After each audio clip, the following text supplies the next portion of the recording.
turn things over to Katie. Thank you.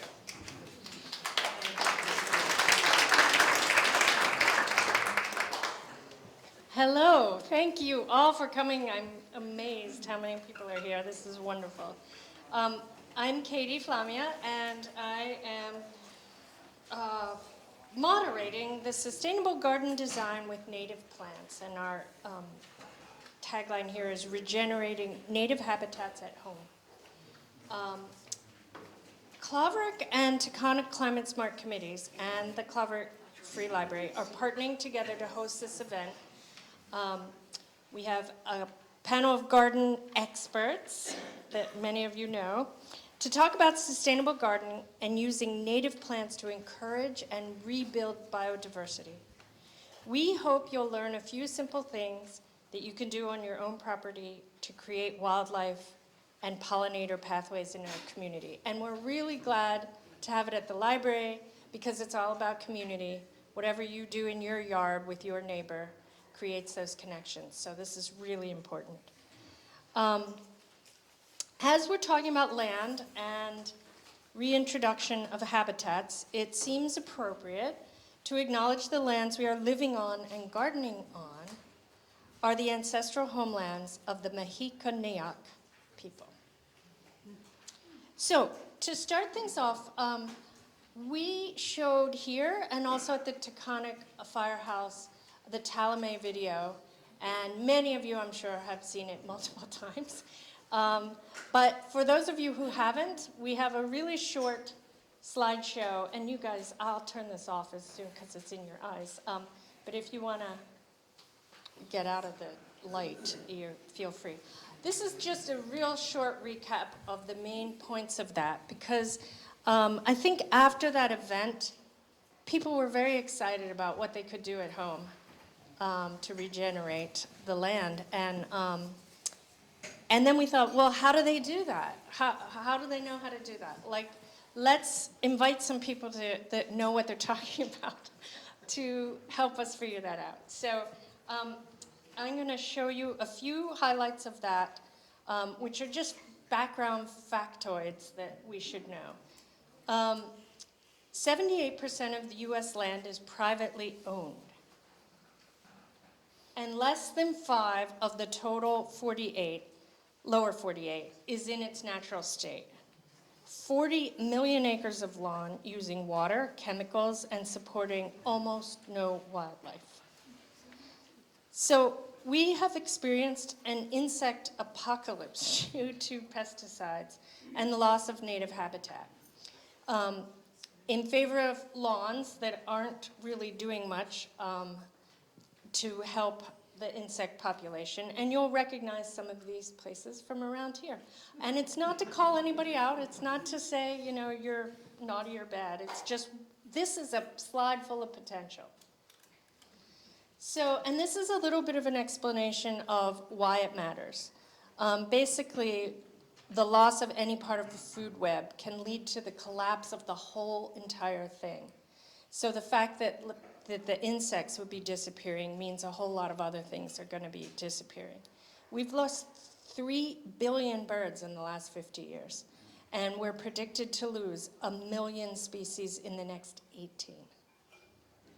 So everything is related to everything in an ecosystem. Nature is not something we're outside of. And working with Forge, I heard this lovely quote, "We are all earth in the temporary form of humans." So like I said, this was based on the work of Talamay, and he gives a wonderful talk. It's on our website, and it's a YouTube video, and if you haven't seen it, you should look at it. He talks all over the place, so it's not hard to hear him talk about this. Insects, particularly soft-bodied caterpillars, are the key link to critical web holding things in balance. And the caterpillars transform more energy from plants to animals than any other group of insects. So he calls them at some point little protein sausages in the video. Caterpillars and birds are adapted to feed on plants that are native to where they live. no native plants, no caterpillars, no birds, and so on, all the way up the food chain.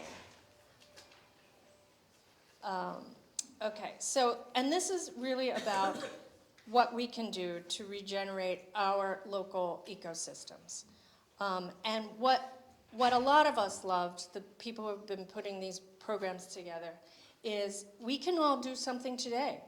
You don't have to wait for the federal government to come out with a program or even your local government. You can just go out and work on your own property and have a big impact. So what can you do? And this was our short little what could you do, and now we're going to talk about with some experts of what you can really do, is shrink your lawn. Aim for 70% native plants. Even a few are going to help. Include keystone plants, and those are plants that host more insects and more wildlife than other plants.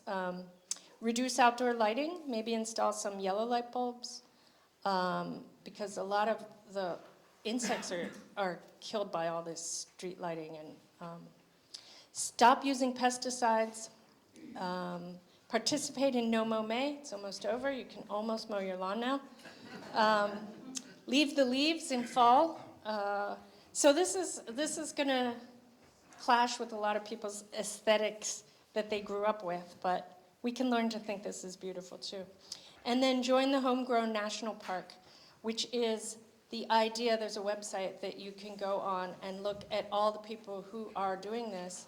And I think one of his statistics was that if we all were to regenerate our own properties, it would be the largest national park, bigger than any of the national parks that we currently have. In fact, I think it might be bigger than all of the national parks put together.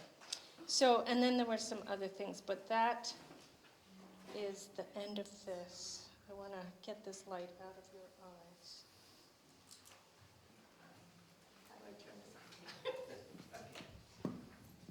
Thanks, because I want to invite you back.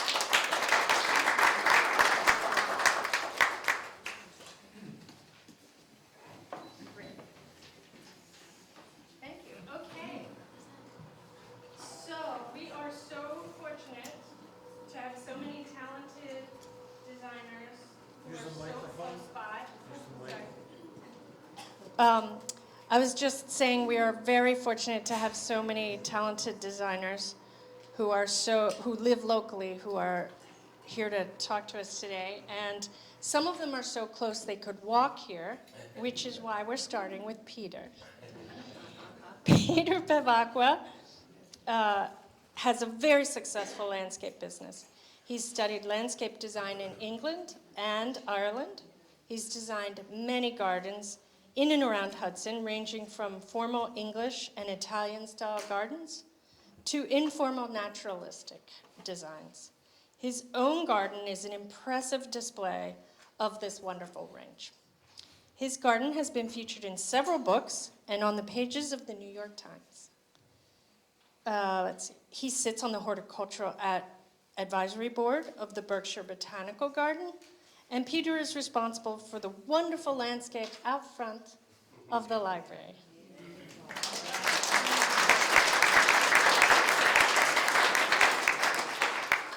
Heather Grimes is a landscape designer who focuses on naturalistic style gardens and ecologically sensitive land management. Her projects include managing existing woodlands and meadows for greater species diversity and creating new meadows through non-herbicidal treatments and seeding. Her gardens vary from formal and informal plant structure, layering shrubs and soft texture perennial plantings, to gardens that are habitats and ecosystems specifically designed to mimic the look and function of natural plant communities.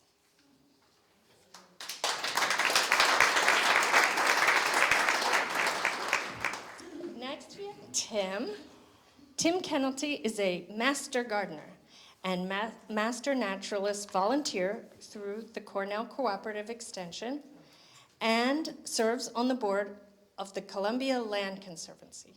He is also the host of Cornell's weekly Master Garden podcast, Nature Calls, Conversations from the Hudson Valley. I love this podcast. You have to listen to it. It's really fun.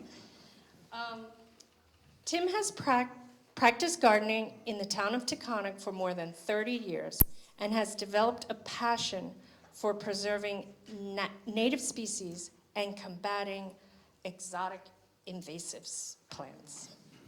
So we have questions for you. Next we have Shanti. Shanti Nagel is the founder of Design Wild, a landscape design firm working at the intersection of the climate and human and community well-being.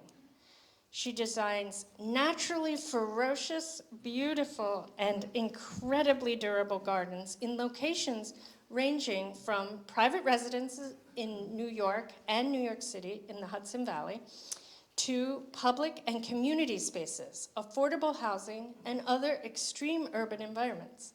Shanti's approaches all her work through a lens of equity and environmental justice, working with a wide diversity of community groups, municipalities, civic and cultural organizations, as well as individual homeowners.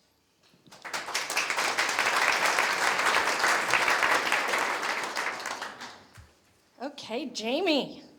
Jamie Purrington has been a private practitioner, teacher, and writer in the field of landscape architecture for the last 30 years. Conservation of natural resources, habitat protection, and land stewardship guide all design decisions when developing comprehensive plans for the landscape. Collaborating with local ecologists, naturalists, horticulturalists, gardeners, sustainable practitioners, and architects is key to her practice, and she considers herself a lifetime student of our local ecology and native plant communities.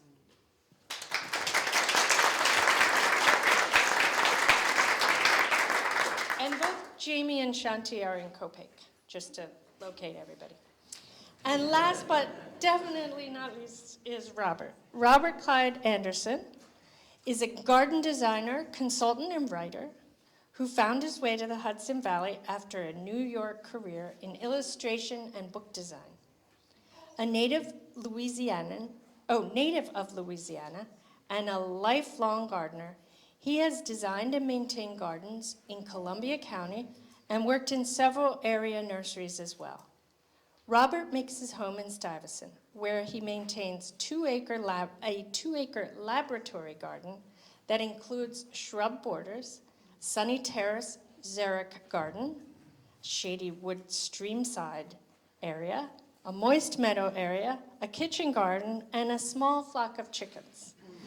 So you can have no question that he doesn't have a little bit of something to experience.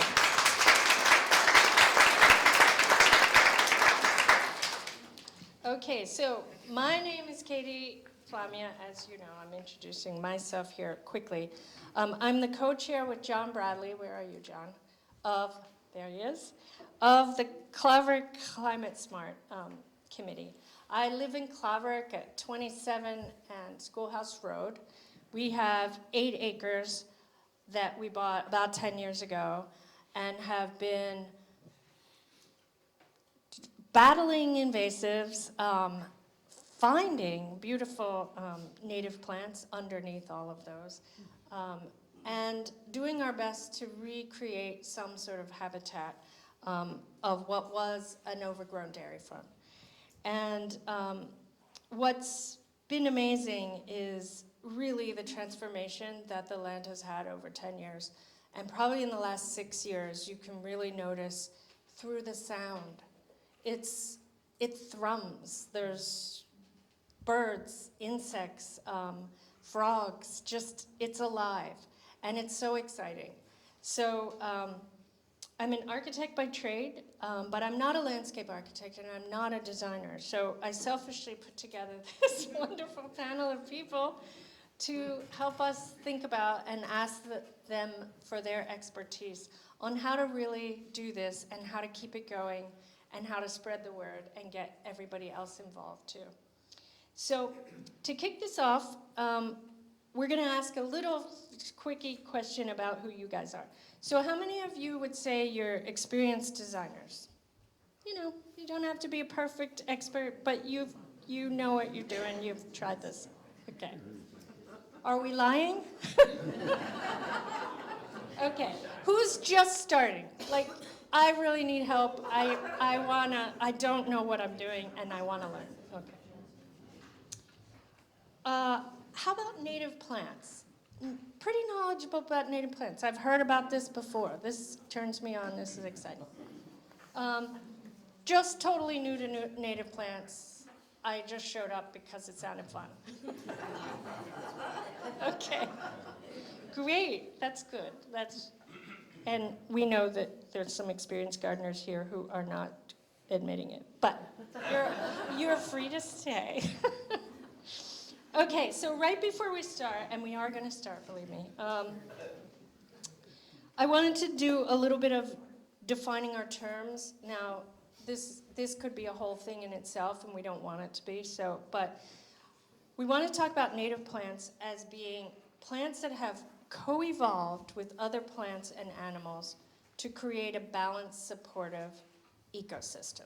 So that's why we're excited about native plants, because they grew up with the insects and birds that also grew up here in this area with this terrain.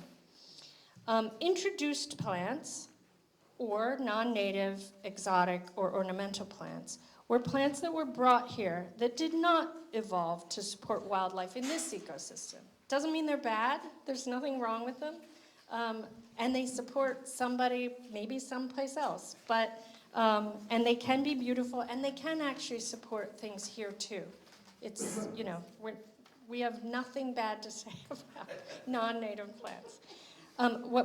Invasive, though, we might have something to say. So invasive, and this new term that I just heard, introduced destructive, is a plant that threatens to take over or harm native plant communities. So, you know, if you imagine purple loosestrife or even periwinkle, vinca, that could take over a forest, and there go all your spring ephemerals. And so there are plants that can sort of decimate, and those are sort of naughty, but we can have everybody talk about that as we go through. So with that, I think we're going to start. I have a few prepared questions, and we're going to go through some of those. And we'll try to keep our answers pretty brief, and the questions, so that we can get to your questions, because I think that's why you're all here.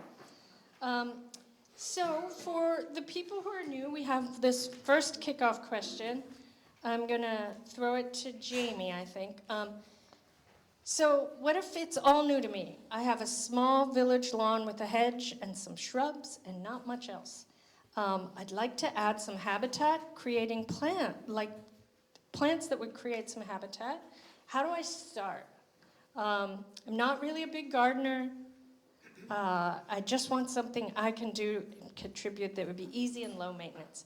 So maybe Jamie and Heather, if you guys want to chat about that and give some advice for somebody just starting.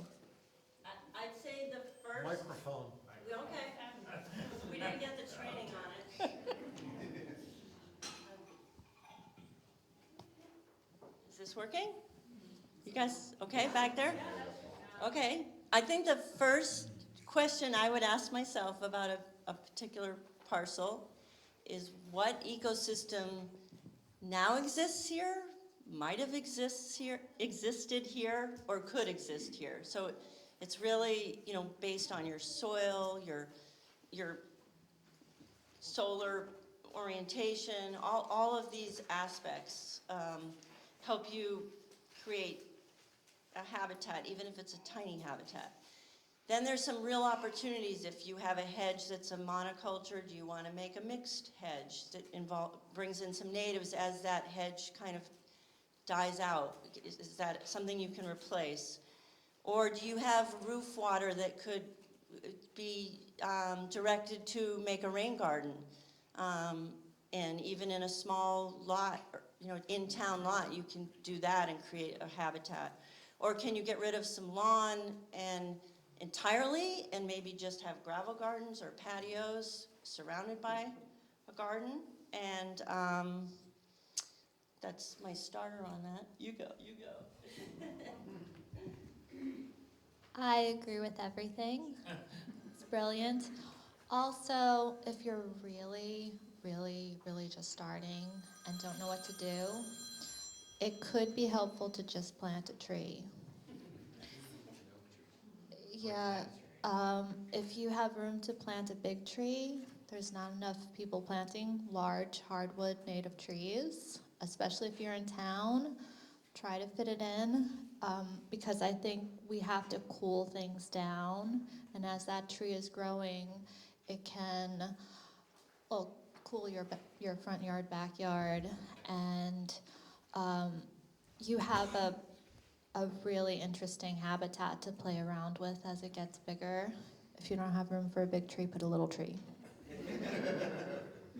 Thank you. That's great. Thanks. The second question is almost the opposite. I have a very established garden. I've spent many enjoyable years working on it, and I don't want to rip it all out and plant all new things. Is there a way I could do small things in my current garden that would be more conscious of the insects and habitat?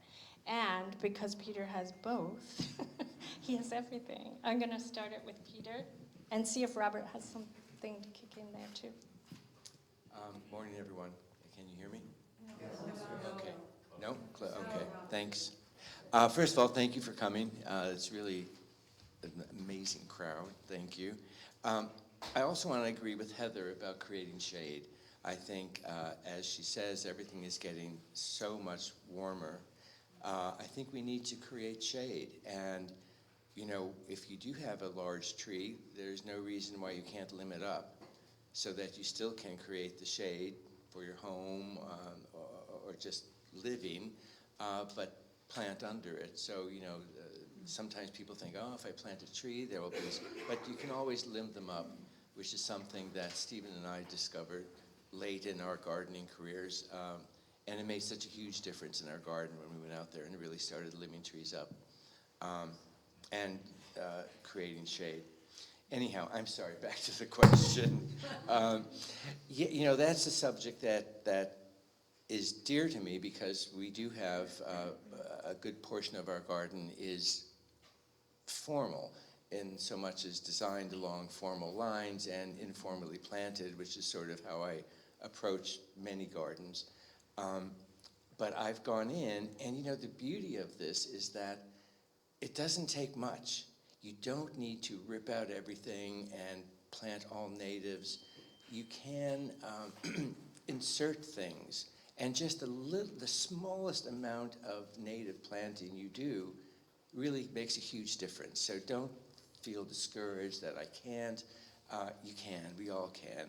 And for instance, in our garden, we have some roses that perform quite well, but I've underplanted them with a native Monarda bamburiana, Bambury's Monarda, and it works really well. It makes a great underplanting. That particular Monarda does not get mildew. It's a clump forming, so it doesn't go all over the place. I love to plant Baptisias, and we have a wild area, and in clients that have wilder areas, I plant the straight Australis. But there's some great cultivars out there which I like to use. Out in the library garden, for instance, there's the yellow Baptisias lemon meringue. I have Cherries Jubilee. There's a wonderful blue one, Sparkling Sapphires. So, and you can just add those to the mix of your plants. Grasses. Anyhow, I don't want to keep this. Anyhow, I think So there are many things you can do, and as I said, the most important thing is anything you do really helps. So, Robert.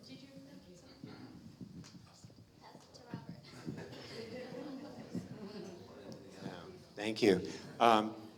Yeah, Peter's garden, if any of you have been there, it is quite formal in a lot of areas with hedges, with pathways. And if you have inherited a garden like that, or you already have one established, you can wild it up a little bit. You know, you can let it get a little fuzzy around the edges, which, you know, you still want that structure. You want your hedges to be clean. You want your paths and your architecture to be crisp. But take a look at what the British are doing. Like, I follow a lot of British garden designers on Instagram, and you know, people like Dan Pearson, people like Fergus Garrett at Great Dixter. They're working in these vernaculars of really classic English country houses that have a lot of architecture, they have a lot of structure, but they're making their plantings really almost, some people would say, look weedy, you know? But the creative tension is fantastic, and when you see it, it's really a wonderful thing that's going for us. Yes, there's some, so there are books, you know. Example of what you're saying. Yeah, lots of books that you can look at, and also just be more tolerant of insect damage on things. Don't run for the spray bottle every time you see a hole in a leaf, you know, because it's just, caterpillars, insects are as Katie was pointing out, really key to this level of the biosphere, so. And it takes time, you know, as Robert says, that you might see holes on your leaves, but as your practice continues of not using herbicides, thank you, you'll find that that happens less and less as more of a balance takes over. So it may be rough going for the first couple of years, but it changes. That's such a great answer. Okay, the next one is about meadows and lawns. So, Heather, you are working with converting lawn to meadow. So I have one here. I'd love to get rid of my lawn. I hate mowing. I would rather have a meadow or a garden. Do I have to do that all at once? Is it expensive? Can I do it by myself? Do I need to hire someone? Tell us about meadows. And Jamie, it'd be great for you to chime in too.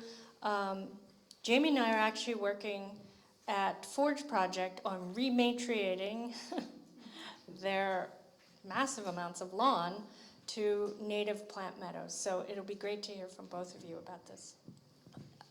I've tried many different methods to transform lawn into meadow, and they're some of my most successful meadows because lawn, in a way, it's been growing there for a while and it's not terribly weedy like a pasture might be. And I do encourage you to try to get rid of as much as you can, because part of building habitat is giving wildlife space. So I'm almost always regretful of going small, because when you go big, you have that much room for wildlife to exist in it. And when it establishes, it's a community of plants that take care of themselves better than isolated groups of plants do. I personally do light tilling over and over and over until most of the weeds and grass are gone, and I seed, and then I help watch it establish. I think it's a lot easier to have professional help with this. It's a lot of work getting rid of lawn, but it can be very successful too. I almost prefer converting lawn to meadow versus established meadow to different meadow. It's easier. Yet That's a good point, and to echo that, if you do have a cornfield, they're also kind of weed-free from the problem of having used herbicides over years, but they're actually a good place to create a new meadow, too. I think when it comes to meadows, there's a huge spectrum of possibilities, from the simplest move you can make, which is you stop mowing, and see what comes. And I think that's always a good start. And also to stop mowing to create a framework of what you want, the meadow patterns to be. Are they, aligning a connection between one building and another? Or do you want them wandering and naturalistic? So even just coming up with a form, you can mow out a pattern this time of year and decide, oh, I like that, or tweak it, and then be ready to know better what do you want to revert to meadow, and what do you need as lawn. And you might get some beautiful surprises. Like I have a small area that we don't mow, and it's entirely milkweed on its own. I didn't do anything. We did nothing, and it's beautiful. And I've seen a lot of places where there's enough native plants in the seed bank that you can just go to that simplest intervention, which is not mowing and then brush hogging once a year, preferably in the early spring. Then there's the other end of the spectrum, which is to really create a much more controlled and end product. I don't call it a product, but an ecosystem that's native, and doing it organically is really important. And how you do that is usually cover crops. There are some organic herbicides out there that can be used that include vinegar, strong vinegar. But to do a year or maybe 2 years of cover crop, and as you do those cover crops, you're gonna notice, like, do I have a thug? Like if you have mugwort, okay, you gotta pause and figure out how you're gonna handle that. So you need to identify what's coming. It's a really important part. That's why I agree with Heather that to have, horticulturists, someone, an ecologist, someone that can, a botanist, to help you ID what's there, what's good, what's bad, what do we want to keep. And then the far end of the spectrum, which is like really controlled, is definitely you creating a kind of weed-free bed of soil conditions, and you can even take a section of soil, and put it in the greenhouse and see what sprouts. Like if you think, okay, I've come up with a really clean bed through cover crops, then you can test your soil in a greenhouse and see what comes up before you spend the money and go through the whole process of seeding. Or plugging, which is really great. It's a lot more expensive, but man, do you get some beautiful results by having trays and trays of plugs cover land. But there's a huge range of prices involved in one intervention versus the more controlled meadow. That, Can I ask a question? How early do you brush hog a meadow so that you're not interfering with ground nesting birds? This is very important, and every site is different because Hudsonia recommends for bobolinks that you do it in the fall, not the spring. So, but a lot of people have smaller acreage where you're not supporting nesting grassland birds. If you have little blue stem, you have a whole nother, it's a warm season grass, so you brush hog it at a different time. So it really is very specific to your location and how wet is the soil, because it's hard to brush hog in the spring if you have a wet field. So it's a dynamic, plus you don't have to make one decision about it, you can alternate.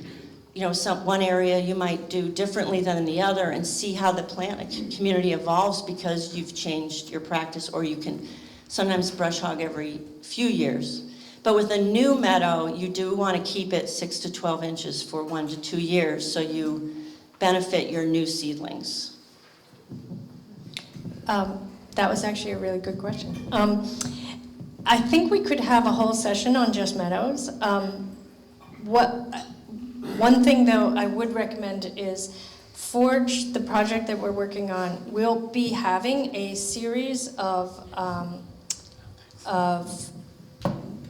what do you want to call them? Volunteer events where we're gonna ask people to come out and help us either weed or plant plugs or do something in it, and it's very educational, and I think keep your eye out for things, sign up for the Wet Forge mailing list too, and you could be part of that, and I figured we'd get loads of people because I would volunteer because I want to learn more about it too, so that might be a good way to also learn about meadows. So, and this next topic could also be a whole event in itself, and I think it's actually gonna be invasive plants. Oh, am I too close to your microphone? What about invasive plants, Tim? Well, thank you for the uplifting topic of the morning, Katie. I really appreciate getting aside You're this. welcome. Everybody wants to talk about invasive plants. I'm going to first disclaim and say I'm the only non-professional designer up here. I'm not, and you can't really pay for my services because I do volunteer work. But I do talks on invasives, and I've had people come up to me and say, "You've ruined my life," because now all I see are invasives. Everywhere I look, I see invasives. And seriously, it's kind of a good place to start. If you're looking for invasives on your property, probably something growing really aggressively and leafing out really early is an invasive. One of the methods that I recommend is getting one of the identification apps on your phone, like Seek or Picture This, and just start really inventorying what you have on your property. It's really good to know what you have in order to figure out how to manage that invasive. And if you have a small, burst of something, you may even be able to eradicate it. But for the most part, it's going to be managing it. The resource that I recommend, and there's many resources on the web to understand how to identify and manage invasives, is your local PRISM. There's a PRISM system in New York. We're really fortunate to have the DEC be really engaged in this. He's And saying prism. PRISM. Not prism. PRISM. There's a prison system as well for people who plant invasives. Or sell invasives. I actually saw them selling privet at Lowe's, and I got myself into trouble by complaining about it. But the PRISM is Partnership for Regional Invasive Species Management. There's 8 PRISMs in New York. We're in the Capital Region PRISM, and the reason why I say it's a good resource is because they're really looking at what invasives are in our area. It's not what's in Minnesota, it's what's right here. They have an excellent website with all the different invasives and how to manage them. And the thing that's really nice about it is they also have them at different levels. So there are some invasives that are really well established. You may have them on your property. Some that are just coming to our area. And something I learned really recently is Columbia County is kind of the gateway, unfortunately, for invasives coming from the south with climate change, and especially southern Columbia County. And the PRISM people want to know, have you seen X, Y, and Z plant? Because it is coming in our direction. And I'll just end by giving a few plugs, because I don't think we want to talk about invasives too much, because I don't want people to hate me here today. But we do have some upcoming events. If you're interested in really identifying and being able to manage invasives, we have a field study. It's not really a field study. It's on June 17th at Overmountain Preserve. The Land Conservancy and the town of Taconic, and any other towns that are interested in co-sponsoring it. You're going to go out in the field with people from PRISM. They're going to show you invasives, how to identify them, how to manage them. And if you're interested, there's also a reporting system, IMAP invasives, that they'll train you on. But it's more about really identifying them. And then in September, and I hate to say the word September when we're in May, but it is coming at some point. September 9th at the Taconic Town Hall, another joint program with the Land Conservancy, where we're going to have Christopher Williams, who's the head of the PRISM, come in and do a talk. He knows much more than I do about invasives, and he's going to show you all the invasives that are out there, how to manage them, how to identify them. So I would highly recommend that. And you'll see these out publicized, so it's not something you need to necessarily put in your calendar now. You'll be hearing about them definitely. Can I add something? Yeah. If you're going to the Over Mountain Conservation Area, there is a pollinator meadow that was seeded with Farmscape Ecology, and that is a good example to see. And Jamie did that, she's not telling you that. Quick question, please. Quick question. I have a big plot of Japanese knotweed. Now, I've noticed, and I've been struggling with this for 15 years, but I've noticed that some of the Japanese knotweed is dying of a disease. Do you know anything about that? Well, I know, and I was very happy to see that really late frost that we had. It really nailed the Japanese knotweed. That might be what you're thinking, because I've noticed it. I don't have it on my property. It's the one invasive I don't have. But along the road, you'll see much of the Japanese knotweed was adversely affected, yay, by the late frost. So that may be what you're thinking of. I don't know of a disease that's really affecting it. Is it recent? Little spots on the leaves. That you might need to ask the prison because I don't know about that. But it like many of our trees, this late frost kind of nailed the Japanese knotweed. So it will come back. It's resilient. But for now, I was very happy to see that happen. Okay, next question would be, how do I think about what blooms together, what succeeds each other? How do I think about what's going to survive on my property? I think this question is really a choosing plant material. And I thought I'd toss this one to Robert because you've worked at nurseries and you've obviously, all of you have helped people decide what to buy and what to plant. So take it away. Yeah, I would say if you want to really learn like what the sequence of bloom is, very old school, start keeping a garden journal. And you don't have to write in it every day. But I started like 40 years ago just writing down, I think it was like every Sunday, I just write down what was blooming at the time. And then that evolved into me really writing about plants. And it's a great, great personal reference for you to go back and say, well, this did really well 2 years ago, but it's not looking so good this year. You know, and you've got some kind of informal record. And again, you don't have to get too obsessed with it, but just write, you know, whenever you feel like it. And that's one thing, and that will teach you what the cycles are, what things overlap, what things look good together, and you'll eventually absorb all that knowledge. The other thing I would say is, just coming from a nursery background, visit nurseries other than in April, May, and June. Go to the nursery in August. Go to the nursery in September. You're going to see things that are there that you didn't, oh, I didn't realize this was like such a decorative, nice plant that's blooming now. Or I didn't realize there's actually like, you know, a cultivated variety of goldenrod that's not, you know, so aggressive. Or, you know, you're just going to see things that, you know, a lot of the reason that people have iris, peonies, and columbines, those are the things that they have in their garden, is because that's when they go to the nursery. So that's what's blooming.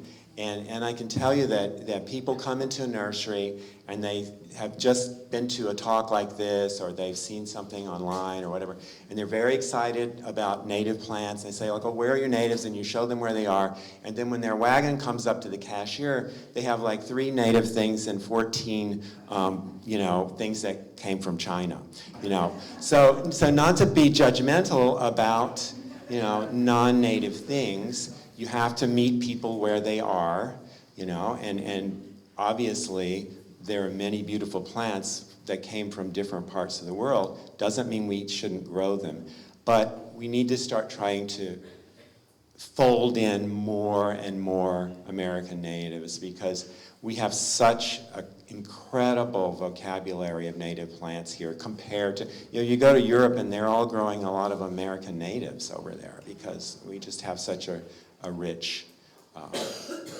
inventory of them. So. I have a later question that I want to segue onto this, and you can maybe pick it up, is and talk about both topics. But I think your idea of going to a nursery at different seasons is similar to the other question that I had about where to go to get ideas, as well as what will grow in my garden, is seeing plants in where they grow, and where can I go to get ideas? So I was saying natural spots, parks, forests, gardens, arboretums. If any of you have suggestions of places you recommend we go look for ideas. Yeah, there's actually a lot. I'm sorry, Peter. There's so many places in our area. There are little nature, like I live in Stuyvesant. Right near me is the Lewis Swire Preserve. It's run by the Nature Conservancy, and I didn't know. I passed it for years. I never went in there. It doesn't look like much on the outside, but it's actually this rare ecosystem. It's a freshwater tidal marsh. It has a half-mile long, or mile, I don't know, a long boardwalk that goes all the way to the river with an observation. It's just a wonderful place. There are lots of birds in there. So look around for places like that. Mountaintop Arboretum that Jamie's involved in over in the Catskills is a phenomenal place to go. So there are places. Can you say the name of the first place? Lewis Swire, SWYER, Preserve. And it's on 9J, just a couple miles above the village of Stuyvesant there. But aren't a lot Yes. of preserves overrun by deer, and then so you're not really seeing what would normally be there? Because the deer This, this is in the marsh, obviously, the deer aren't there, but in a Yeah. lot of other places, aren't the deer a problem? I'm just asking, I don't know. yeah, I think, deer are a problem everywhere. And so let's not get off on that right now. The other thing I wanted to say was gardens. The Garden Conservancy has their open days, and I think it's really important to get out there and see other people's gardens. Not only what might work in your garden, what to do, but also what not to do. And it's you learn so much from the gardeners themselves, because in my experience, they've all been there and willing to share their experience. But also, you really get to see plant combinations, things that may work for you. As I said, things that you know not to do. And also, I do want to say that while you are looking at plants that flower at a certain time, don't forget about the foliage, because I think it's important in our gardens, and I'm talking, this is sort of my designer hat a bit, I think it's important that you consider the entire plant, not just the flower, the color, when it's going to bloom, but how is it going to look the rest of the year? Now, I'm not talking about a meadow or an understory planting, but in your garden. So I think it is important to look at plants with different color foliage, texture, different shape. Amsonia hubrechtii has a beautiful blue flower in the spring. The foliage is fern-like, and then in the autumn it turns sort of a butterscotch color. It's a beautiful plant. So I think you should also consider your garden when things are not in bloom. And how do I keep it interesting looking? And it's all personal. You know, how does it look? What makes it look interesting to me? What gives me joy? Thanks. Shanti, did you have? Actually, I was going to say something similar to Peter, so he nailed it. But what I was going to suggest is that one of my favorite garden explorations is to go to public spaces and public gardens in like winter months and in off months in November, and just make a quick list of whatever is beautiful at that moment. And I think that's really helpful when designing a garden, because of course in our home gardens, we're there all year round. We're not just there in what were your months, April, May, and June. And so what is gorgeous in December? What is the star of the January garden? And there are plants that are starring at that time. Do we have time for Gina to say a little something? So I try to study from the queen, nature, and I go to some place that is a little tough for deer to get to, like up in a mountain, maybe a marsh. Like the marsh, Robert was saying, there's native lily. Deer eat native lily, but it exists at this marsh. And then you say, I love this lily. What is growing with it? Like, always look at what is growing together and copy it in your garden. Maybe you don't grow the lily because you have deer, but you get something structural and then maybe something soft like a grass or a sedge. Just always have your eye open as you go to gardens, you go on walks. Look at skunk cabbage, right? Beautiful plant. And it usually is growing with a fern or a sedge. And the textures are lovely. Now take that to your garden, right? Maybe a pasta.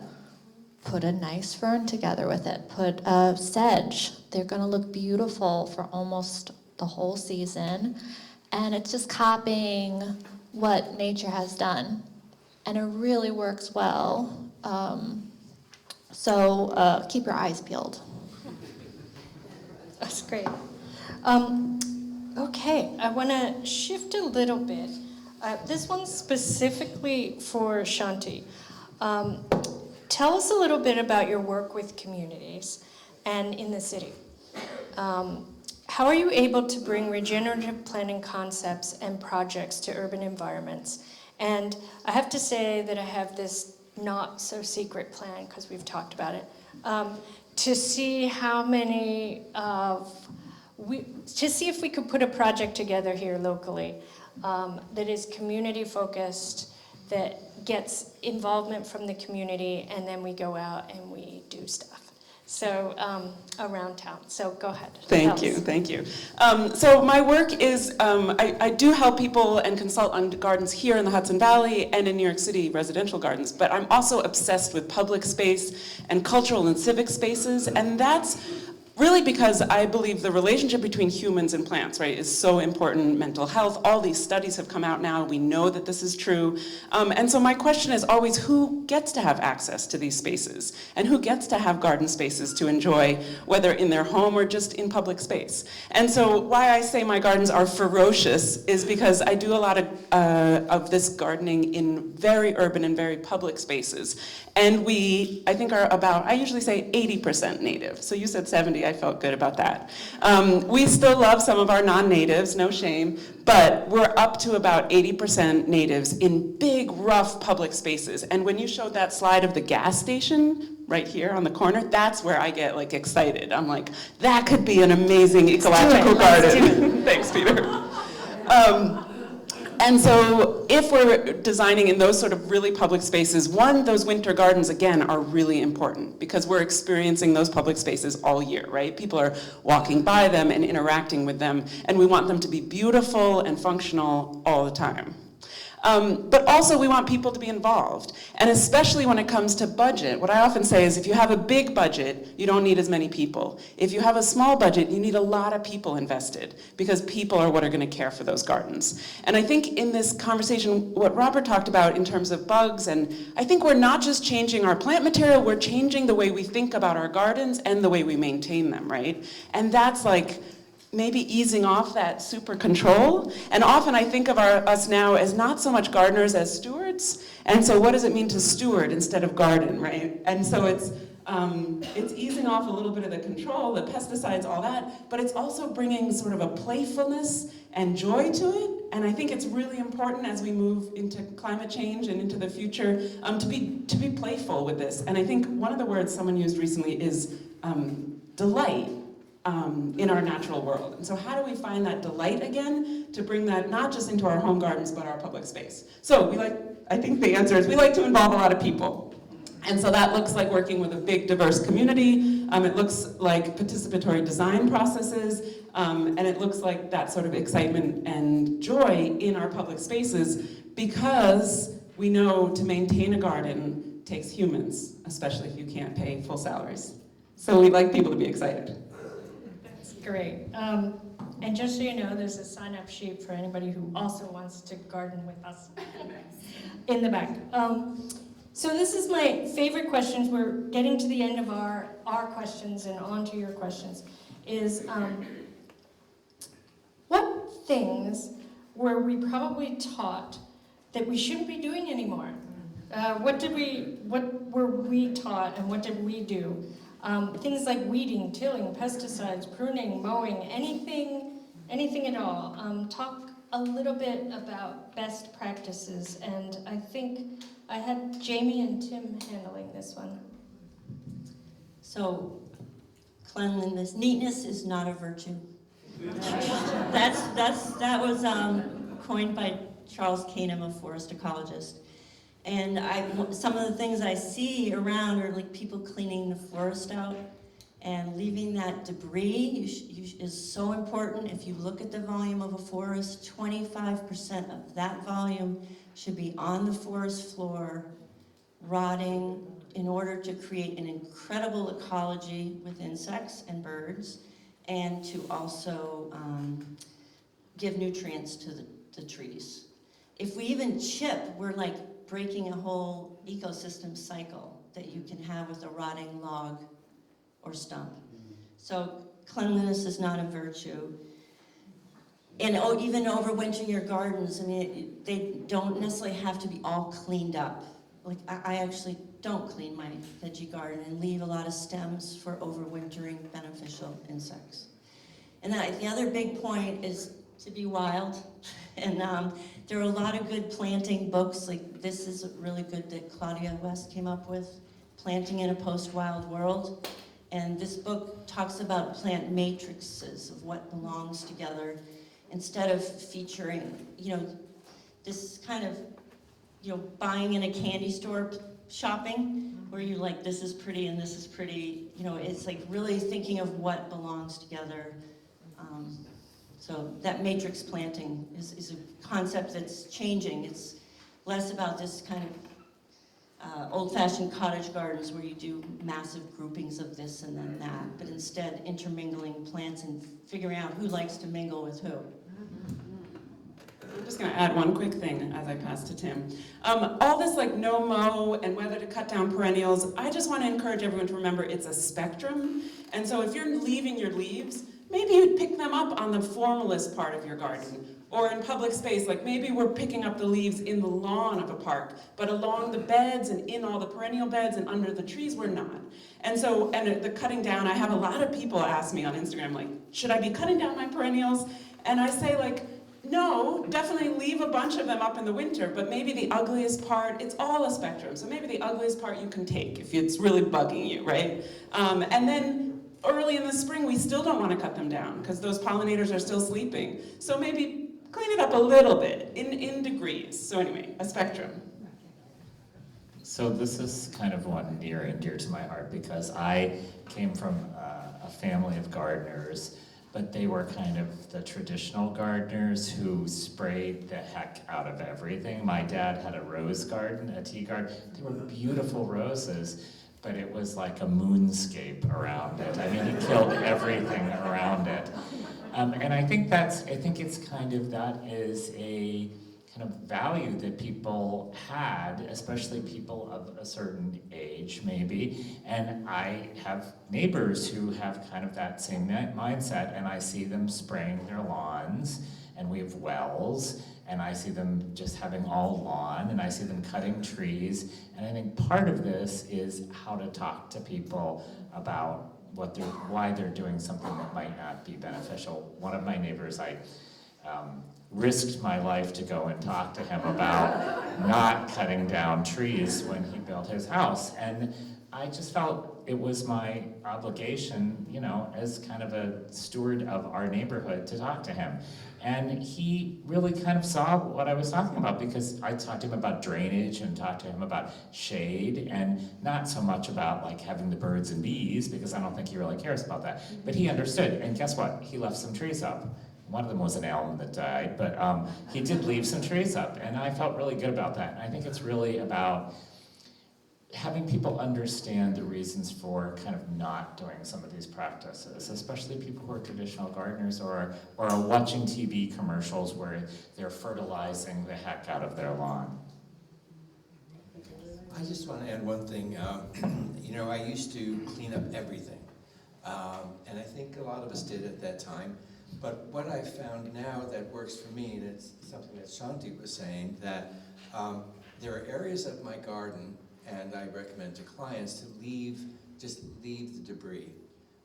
Leave things growing up through the winter, or cut them back to a couple of feet so that you know, the lower portion, insects can overwinter.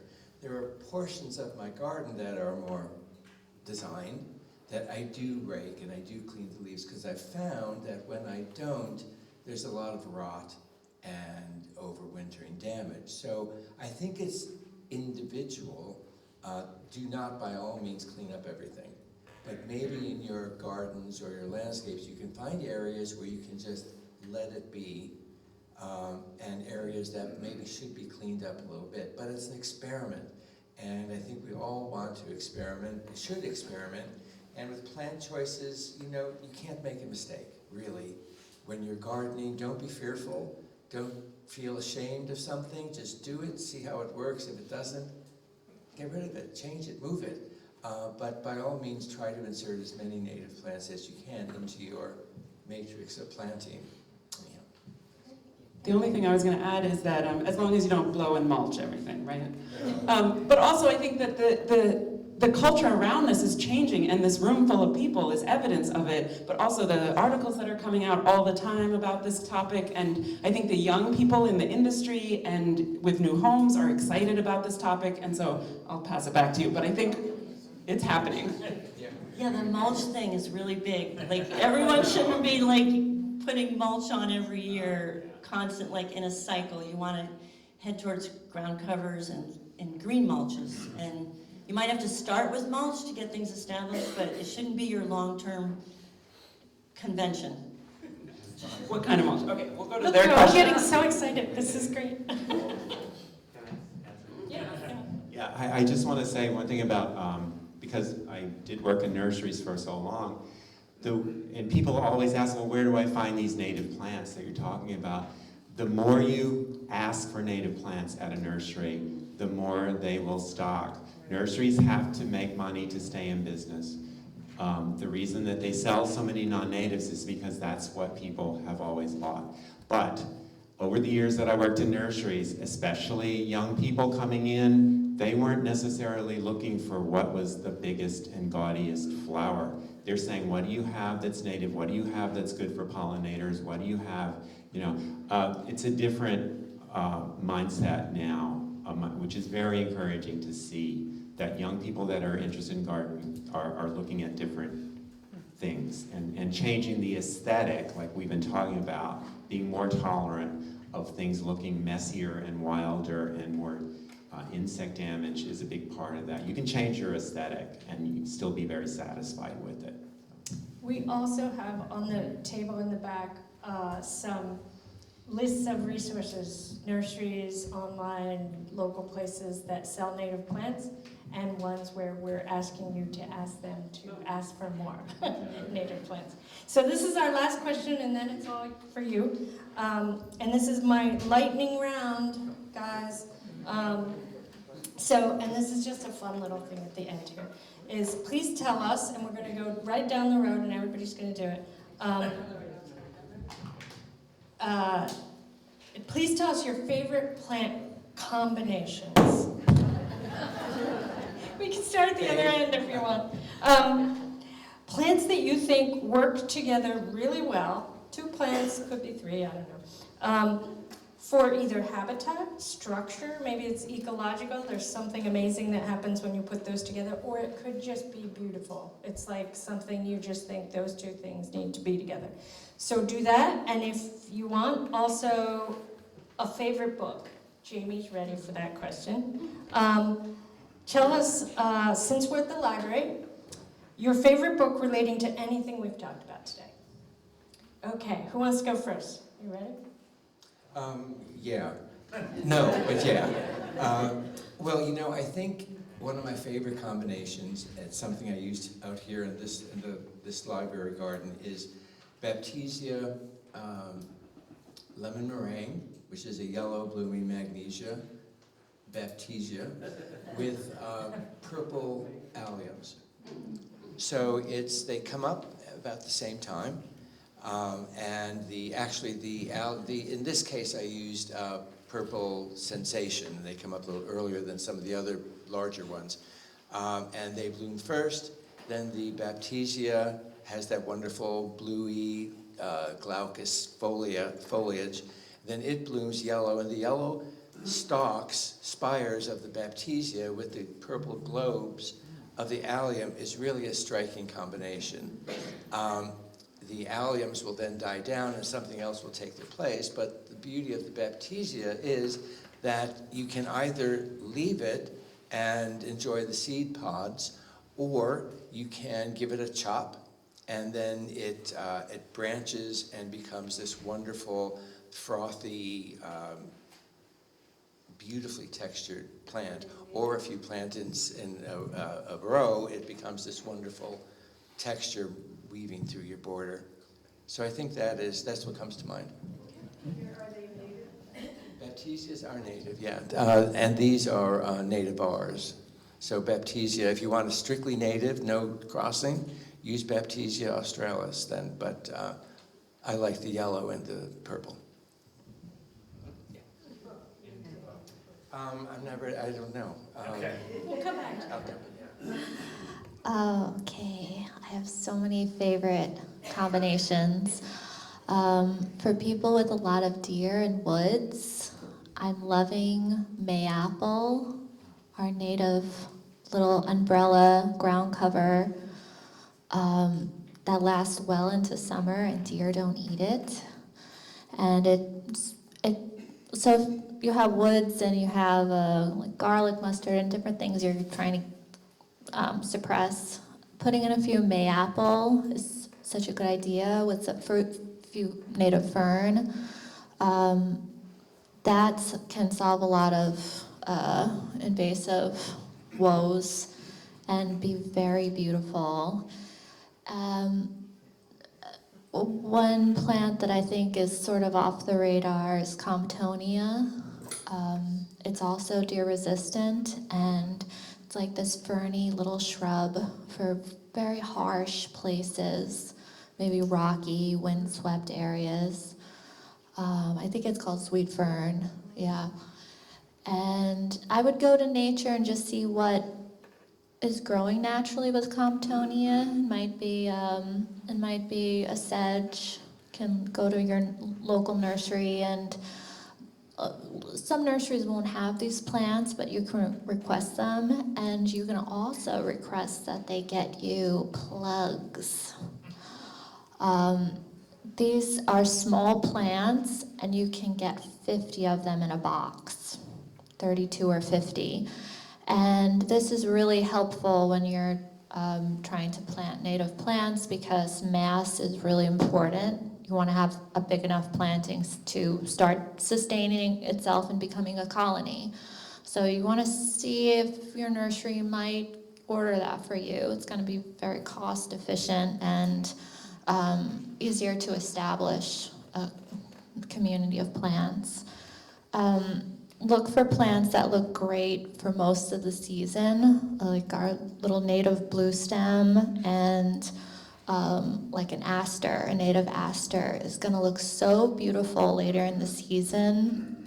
And when it's sort of the season's dying down, you get this just gorgeous texture, pretty deer resistant, pretty tough plant. Heather, can we move it Yes. along just a little bit? I want to make sure we get time. You can so ask me more the later. rest could be lightning. I have Like, to talk just really, really quick, fast. 2 plants and move. Really, really fast. And again, disclaimer, not a professional designer, so I'm going to say something really basic, which is Echinacea purpurea, coneflower, and wild bergamot, which is Monarda fistulosa. And the reason I love those is they bloom for a long time. They're pretty deer resistant. They're really easy to grow. And I'm a big photographer, so that's the first place I go when I look for native bees and butterflies and things like that. Beautiful together. Nice combo. I'm going to start with books because I did bring two. This one I've been really tickled by lately, which is the We Are the Ark, and it's a lot about yards. And then the other one is The Northern Eastern Native Plant Primer by Uli, and this is a relatively new book, but he did a terrific job, so check those out. My combinations, I like a hard-working workhorse of a plant because we are in public space a lot, and so I'm going to say Ilex glabra, which is our evergreen inkberry. I use it in the place of boxwood a lot, and again, those winter gardens, she's gorgeous all year long. And I'll put it with the Agastaki and hyssop because she's a great pollinator plant, and she blooms and blooms and blooms and smells good and has medicinal properties. And yes, you have a...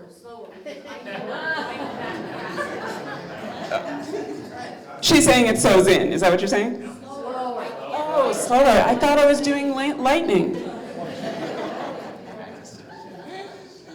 Okay, I like along our shady stream, we have false hellebore ramps that I established so I wouldn't be taking from the woods anymore, and skunk cabbage. And if you live on a hilltop, you might have little blue stem and penstemon and yarrows, and that's a beautiful thing too. I have a sort of a wet meadow area, and one of my favorite combinations for there is a sedge, Carex crenita, which is a beautiful, larger, drooping sedge with these pendulous inflorescences. It's a beautiful native. I have that with like the white chelone, the white turtlehead, Chelone glabra. It's a very willowy plant. It comes up through, blooms late, like in mid to late summer. And underneath all that, Pachyra abrevata, which is a little plant, native plant. It's the scale of an ajuga, but it's native, and it just covers underneath all other things, and it's very nice and weed suppressing and blooms yellow right about now time. So Thank you. I love when you approve of each other's favorite plants. Okay, now it's your turn. You've waited long enough. Please show your hand, and yes. Yes, I have a question, and I don't know if it's more a farming question or a gardening question, but my husband and I are coming off a 3-year construction project, so we have a lot of bare earth, and we want to do a cover crop. So, I found out the species of cover crops that will grow now in the summer, but I'm getting all sorts of different opinions about what you can broadcast, what you need a seed drill for, and I guess that's sort of a function of the depth of the seed. And I've tried to get a seed drill, and I can't figure out where to get one of those. So I don't quite know, do you wind up broadcasting like sorghum, Sudan grass, sun hemp, sunflower? Oddly enough, I know you can broadcast buckwheat, but then, although buckwheat's supposed to be good for compacted soil, it doesn't start well in compacted soil, so... Jamie. Yeah, okay, Jamie. Hi, Linda. Yeah. Yeah, I do think that Johnny's has a really great cover crop schedule. Mm-hmm. So they list for farming in their seed catalog, different cover crops used in farming and what they're good for and when to seed them. Right. But I mean, typically for meadow prep, using a lot of oats, stopping to, the rye has been overwintering, so it's becoming more of a perennial, even though it's sold as an annual. So some care about using rye, and definitely buckwheat, and maybe with your compacted soil you could get turnips, some of those overwintering cover crops. And again, Johnny's is a good source for those. Yeah, I did find another good source, which is the Northeast Cover Crop Council. Oh, And they perfect. ask you what zone you're in, and then they ask you what do you care most about, and then they kind of tell you. But when I call seed companies, some say, yeah, you can broadcast that. Some say, no, you have to use a seed drill for everything. So Yes. what's a poor person to do who's not a Well, farmer or a gardener? there is some, like turkeys will come eat the oat seed, so I feel if you drill them in, you're gonna get a better chance. Okay. They won't Right. decimate your seeding.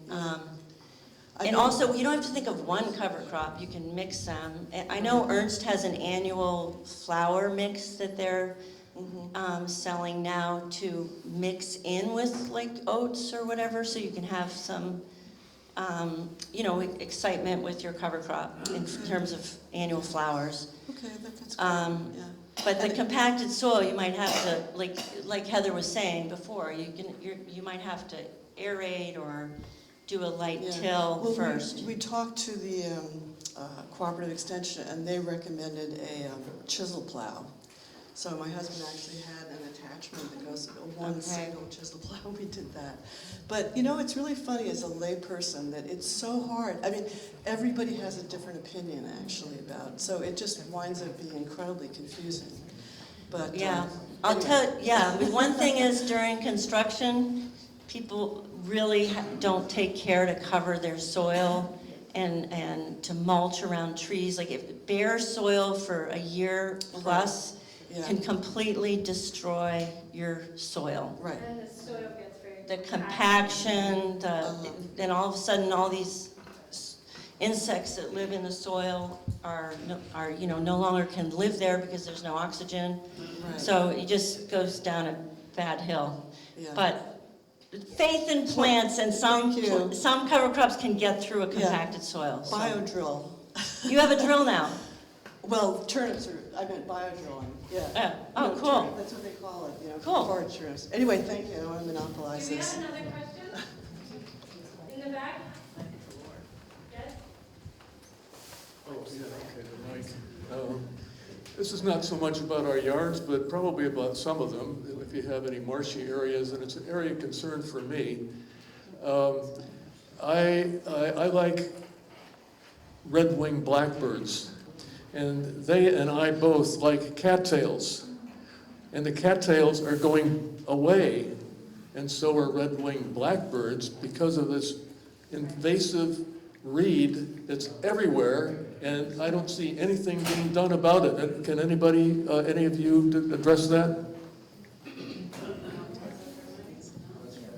I'm really not an expert on Phragmites, but I do understand that they are, one of the best ways to deal with invasives is biocontrols, and it takes years and years and years. But my understanding is that they're testing some insects from other countries that actually are, effective in controlling that. And they've done some work in the northern part of the state. So there may be hope for Phragmites. But that's something we could certainly follow up with with the PRISM folks, because they know better than I do. You can talk to my husband Jeff, who spends most of his time in the pond pulling out the Phragmites. And we have more cattails than we need, so you can come over and get some. Do we have another question? Here, up front? Yeah, just to follow up on the Phragmites common reed.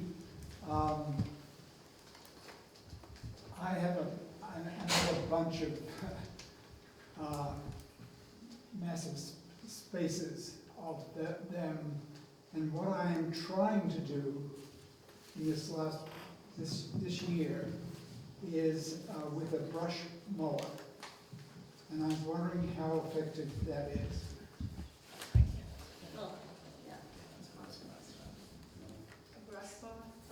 If you mow Phragmites over and over again, yes, it will go away, but that doesn't really get into your wetland areas as much as it sounds like he's in the wetland. Mike? It's hard to. Another question over here? Yes? Wait. Oh, yes, we did. I did call on you before. Sorry. I've lived here just beyond the trees over there for the past 9 years, and I have managed to fight the battle against the entire half of my property being jewelweed and mustard, and established some really beautiful shade gardens, because my property is almost entirely shade and some partial sun. So I'm still working on the back. You've given me some ideas about maybe taking part of the front of my lawn and tearing it up and doing something else. But I want to know about a native ground cover that will really take over an area that I have a walking path, like a walking meditation path. And I've tried jumping Jenny, which I know is invasive, but I actually thought that would be a good thing, but it's not taking. And the ajuga, or whatever this scrubby thing that's coming up that I just ripped out, is not to my liking. What would be something that would be good to put in, plug, or anything in this area? And the second question is, I'm also looking for a dwarf, shade-tolerant tree that flowers. That's not too tall, and underplanting. Is your shade soil dry or is it wet? It's not wet. It's a dry, where the walking path is fairly dry.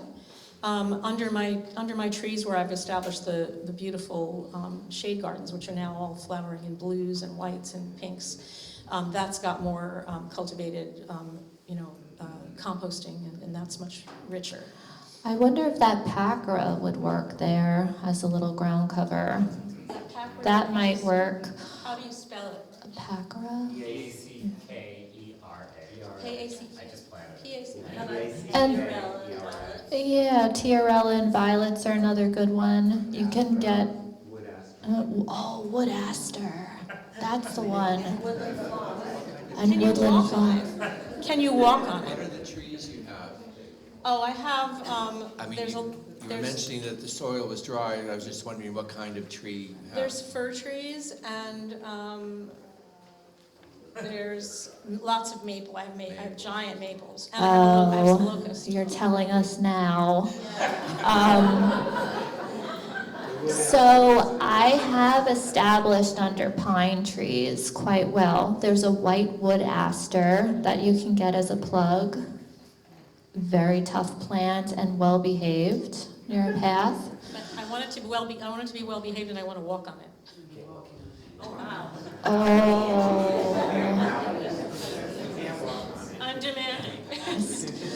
Okay, gravel, wood aster. A hope and a prayer.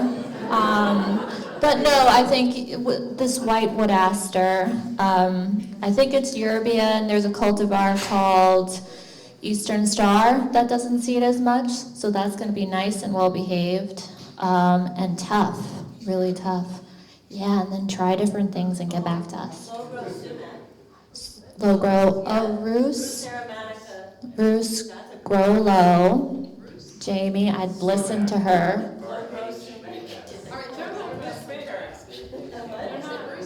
It's a good question because I think a lot of people have these shady conditions in the Northeast.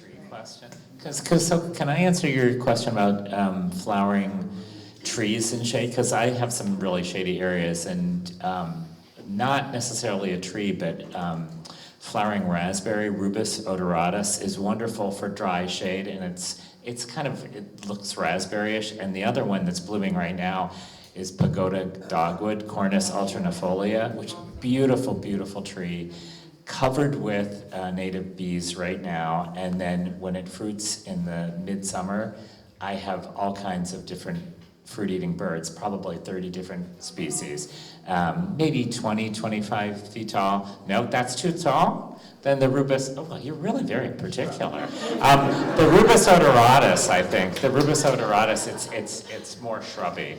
Is probably right for you, and it will grow in dry shade like nobody's business. Yeah. Fringe tree. I think it's really best for someone to go there from here and look. She's getting a consult. Yeah, another wonderful native tree that's not grown enough, and it's blooming right now, is fringe tree, Cyananthus. You know, it's very fragrant. It's naturally an understory tree, so it doesn't get gigantic, but it's got these beautiful hanging, kind of shredded-looking white flowers. So interesting. I was just going to say, when thinking about this, we are talking about native plants, and so I like to just very quickly go to the actual ecosystem, right? Even just in your head. And so what you're talking about are trees that grow along the edges of the forest, and we have a ton of native flowering trees that are beautiful that grow on that edge. And so whenever I design in the city a lot, which is very not natural, right? And so I always go like, if we're on the 32nd floor of a building, like what is this ecosystem naturally, and what plants like to be there? Yeah, I'm going off in a totally different vein here. What Shanti was talking about in terms of public engagement and community started me thinking about, I mean, I totally agree and obviously would love to see, I missed the slides at the beginning, but to know what you're thinking about. But it also wondering about composting, and you know, to me that's obviously comes to mind when you talk about sustainability. What's the pros and cons of doing it yourself, how you do it in your garden versus having a more community focused where you collect and the community, certainly in the city, I know, you know, when my son living there, even in his, you know, walk-up apartment building, they were collecting composting in the building, taking it to farmer's market or something. We still haven't fully gotten there yet, though I think Hudson Farmers Market is starting to collect one, but I'd love to hear your thoughts on that and those issues. I'll say a quick one and then pass it to someone else, which is that I think compost, like gardens, are as good as its management. And so if you're composting at home and you're great at it and you manage it and it really is like livestock, like you're tending to it, then you can do a great job. Same with community. If you're doing composting in a community, and I am a little obsessed with large-scale community composting, if it's managed well, it's amazing. And that takes humans. So it really is a good 30% community organizing. And what is managing it well entail? Well, I mean, it's community organizing. So it's making sure people are excited and showing up and participating, and really there's staff time in there, right? The tending to a garden takes time and effort and labor, and tending to humans and community also does. Yeah, I love to compost, and I think the general idea here is keep resources where they are as much as you can. But you know, composting doesn't have to be really difficult. I mean, I compost all my little sticks and smaller branches, and then we compost, you know, everything else that comes from the kitchen, and that's vegetal. And then we make a pile, a beautiful big pile, and then we surrender it at the end of the year, and we move on to the next pile. So we have like a sequence of piles that each are a year, which is kind of cool. It's like a memory of a year of what you ate. and you know, so we have 3 or 4 piles in a row, and then we can use them after 2 or 3 years without having equipment, which we don't have, to flip it. And I would just add, as a master gardener background, is if you do community composting, you really have to make sure it's managed so that it's heated up so that it kills things like jumping worms. The last thing you want to do is spread invasive species to somebody else's yard. I don't think I would take community compost at this point, just because I wouldn't be assured that I wouldn't get it out of my property. I think we have time for maybe 2 more. How about you? Yeah, I have a question. Look around. A lot of us here are aging in place, and it's harder and harder to get garden help. And of course, I just bought a new property that has 2 trees, and all the rest is lawn. So, and I'm starting with a big rectangle. And what do you suggest, how not to get overwhelmed when you're starting? You know, all of us want to have good intentions, but how are we going to keep up with it and also deal with our aging bodies? Thanks.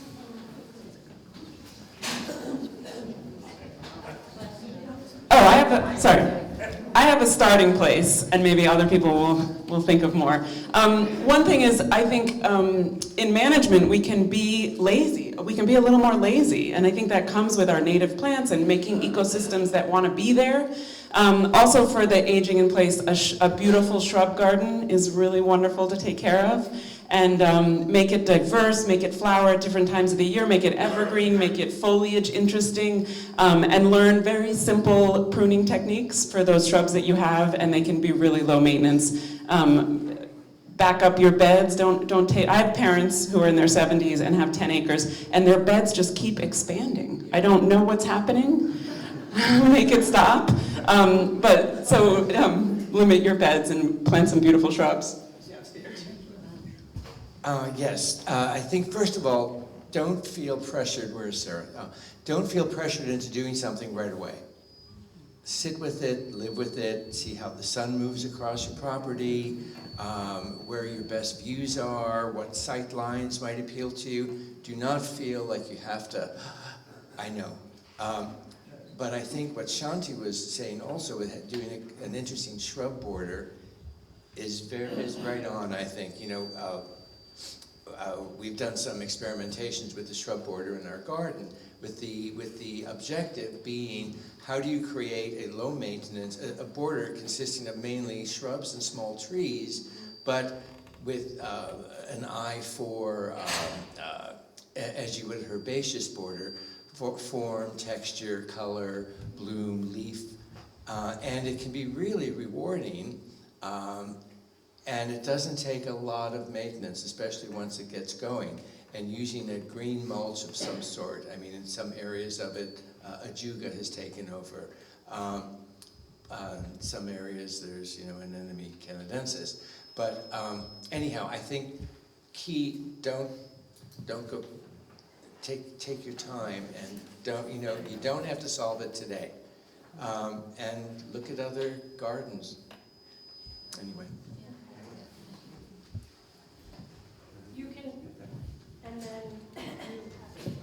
I just want to add that one thing just in terms of that, but also just in general about gardening, know your property, know what your soil is, know what your sun and shade and your moisture content is, and then choose plants that have naturally evolved to grow in those conditions, So when you do that, your plants are going to take off and grow, and you're going to have a lot less maintenance because they're really, plants have evolved over billions of years to have very specific, and a lot of natives have very specific conditions. So if you've got the right plant, it's the old right plant, right place thing, If you've got that, the plants are going to require a lot less from you over time. Okay, one last question. Yes, I'm just wondering, I have a lot of wild phlox on my property that just came up last year. Is there a way to propagate it into other areas? Is that the pink Yes. Dame's rocket? It's not actually a phlox. Oh, no? No. Well, whatever it is, I love it. So is there a way? Yeah, that's fine. It's kind of an invasive. I know, I like it though. Oh, okay. Well, we'll end on that note then. I mean, I want I'll tell you a funny story about that Dame's rocket. We did a whole restoration for one of the Land Conservancy sites in Ghent, and oh, that's where I got it from then. Yes, exactly. Well, there you go. It really ties in then. And someone wrote and said, "Run, don't walk to the Land Conservancy because there's these great wildflowers." Well, they're invasive, and so you probably want to get rid of that if you possibly can. Okay. This is no judgment. And I have one more quick question. Okay, just one more quick question. I like it too. You were talking about not mulching all the time. Yeah. So what would you do instead so you don't have to weed? Always do ground covers, a matrix. That's why this book is really cool. Okay. You do an understory matrix of plants like violets and tiarella and there's so many little caryxes and there's so much you can put as an understory to hold and make that a whole tapestry garden at that level. Thank you. I think that, violets grow everywhere and you can use them as a I also ground think this cover. is a spectrum, so we're moving away from wood chips and shredded mulch to maybe more compost, leaf mulch, and then obviously the ultimate is green mulch, just plants. Right. And can I just say, not to be a wet blanket, but you're always going to have to weed. There's no weed free. But you'll be doing a lot less weeding. Oh my goodness, I can't even get them to stop. This is how fun we're having. Well, it is probably time to wrap up. I want to invite everyone to take a look at the back tables if you haven't already. We have some nice maps of the county that have interesting features. We have books that are available in the library. We have sign-up sheets for Claverick and Taconic climate smart committees. We would encourage as many of you are willing to join one. If you're not from one of those two towns, you could sign up anyway and tell us your town, and we'll connect you with your town's climate smart. Let's see. There's information about our speakers, and there is our speakers, so you can come and talk to them. I want to thank the library so much for hosting.